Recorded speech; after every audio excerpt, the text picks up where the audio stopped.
Namaste. That means hello in Hindi.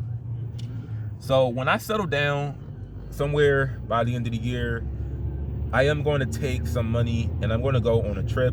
I may have to get stick with that vaccine. Oh well. But I'm going to go on a trip, and I decided that I'm going to go to the country of India. That's right. I find that country the most fascinating, most intriguing, culture-wise. So that's why every day I'm taking time to learn the language and try to speak it a little, get it with an accent. I decided to put French and German aside and strictly just learn Hindi.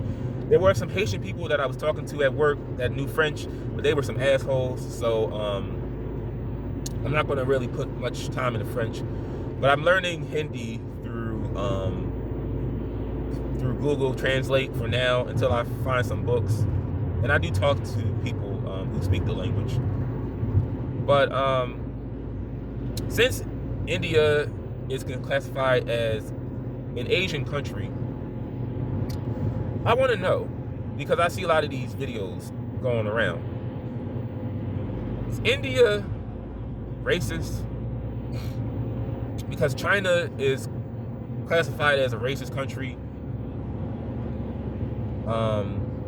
Japan is. A lot of Asian countries are called racist. There's always this video.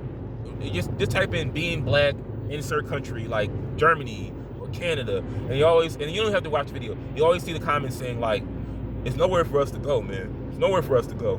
We're hated everywhere we go. Everywhere we go, we're hated." Bullshit. That's bullshit. You're not hated everywhere you go. You have cities like Chicago, Detroit, Philadelphia, and New York. They're like your own little paradise, your own little it's almost like what Israel is to the Jews. Chicago and Detroit is where that's like your homeland. And you see when you have like black mayors, black police chiefs, black city councilmen, everybody's black, right? The majority of the police department is black. When you have all the power and everything's controlled by you, and the majority of the city is you're the majority, you see like how negative the area is. The crime, the drugs, everything. So if you were to have your own country and you had a place where, no one looks at you funny, no one treats you wrong, would it really be a place that is habitable, that is deemed as safe? I don't think so. So it goes back to my point. There's always these videos like being black in Japan, being black in China, India. Like I said, I didn't see much about India, Pakistan, none of those Hindi-speaking countries. But the reason why these videos exist is just kind of based off what I just said. Why would you need to go to another country to live there if America, to me, I'm American at the end of the day. This is what I am. I'm American. But why would you need to live in another country if only where you are currently at? Because I'm only assuming if you believe in that racism thing so much, you live in a most likely black neighborhood. Why would you have to leave there to move to another country? But let me explain this first.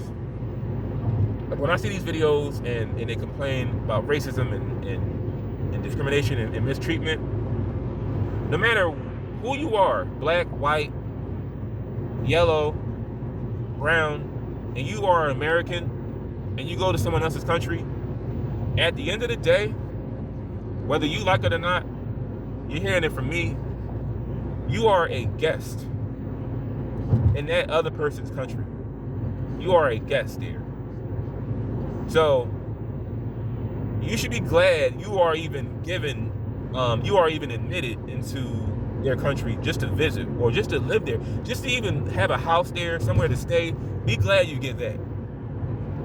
But at the end of the day, you are a guest. So understand that. Second of all, any treatment that you are given, you only have to blame what they see, what they see on TV. What you show them is how they treat you. What do you expect when you are portrayed as violent, as destructive, loud, crazy? What do you expect from other people? They're going to be a lot more cautious around you when they see how you conduct yourself. You have to be mad at the culture. It is not just America. It's in UK, Jamaica, Cuba, all around. But what do you really expect? I mean, if white people have a hard time settling down in countries, you know, that aren't European or from North America, you know, what do you expect as a black person? They don't have.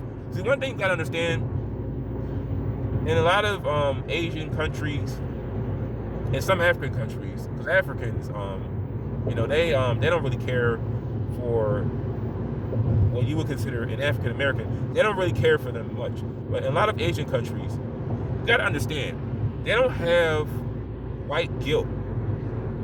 They don't want to hear about how slavery was bad. They don't give a shit about that. They don't, and I'm not saying that they should, but they don't have like guilt for slavery.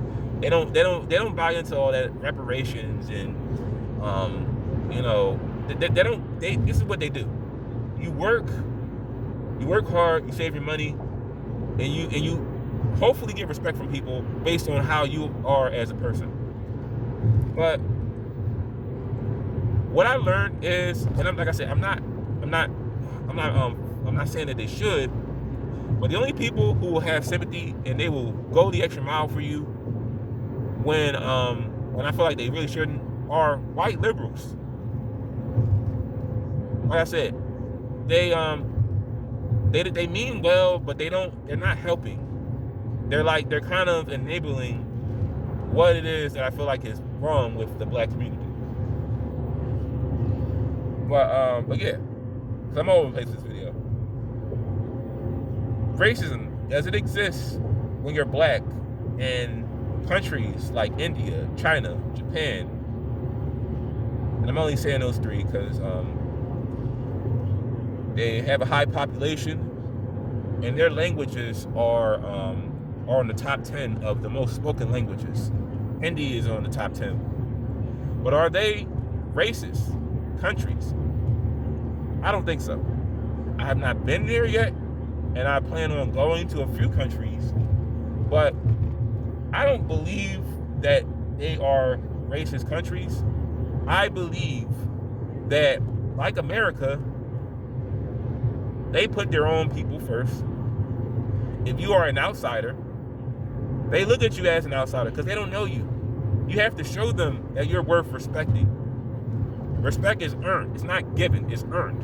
Just like in the hood, when you go to somewhere where you're not very familiar with, if they don't know who you are and you just walk in the hood, they're going to treat you like they don't know who you are. You have to show them, hey, you're worth respecting. You're worth allowing to reside in this area, you know.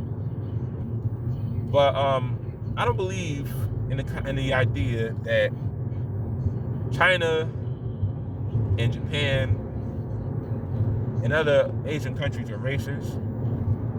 I believe that if they have any kind of prejudgment of black people, it comes from what they see on television, what is showed to them on national television. If they see people in their family are being attacked and killed by criminals, by African American thugs and criminals, what do you expect them to think of you when you go to their country? They're not going to treat you with open arms. You're an enemy to them.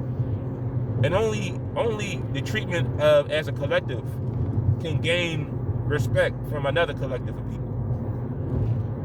So one by one, you have to start treating other people well.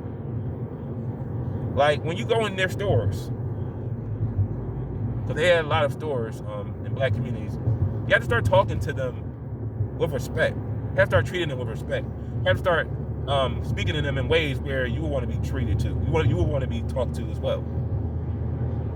Stop robbing them. Stop, stealing from their stores and then playing a race card when they ask to see your bag. Stop doing that. But at the same time, I question who would want to risk their life opening up a store in a neighborhood like that.